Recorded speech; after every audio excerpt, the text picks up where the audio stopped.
So உங்களுக்கு எல்லாருக்குமே நீங்கள் எல்லாரும் ஆவலோடு எதிர்பார்த்துட்டு இருந்த நியூஸ் தான் நான் கொண்டு வந்திருக்கேன். நெக்ஸ்ட் வீக் கேப்டனாக ஜெஃப்ரி தான் செலக்ட் ஆகிருக்காரு. ஸோ ஜெஃப்ரி வந்து விட்டு கொடுப்பேன் அப்படி இப்படின்லாம் சொல்லிட்டு இருந்தாரு. அங்கே என்ன நடந்துச்சோ அப்படின்னு தெரியாது. நமக்கு ஒருவேளை பிக் பாஸ் வந்து வார்னிங் கொடுத்துருந்துருக்கலாம், இது வந்து கேமாக விளையாடணும்னு.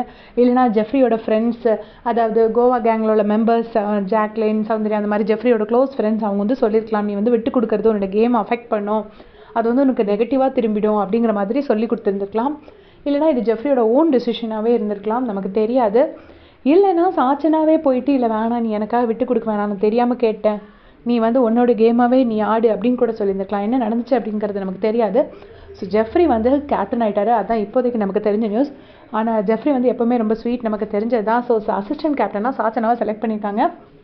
சாச்சனா வந்து டிசப்பாயிண்ட் ஆகிடக்கூடாது அப்படிங்கிறதுக்காக எப்படி தீபக் வந்து சௌந்தர்யாவை செலக்ட் பண்ணாரோ அதே மாதிரி சாச்சனாவை ஜெஃப்ரி செலக்ட் பண்ணியிருக்காரு.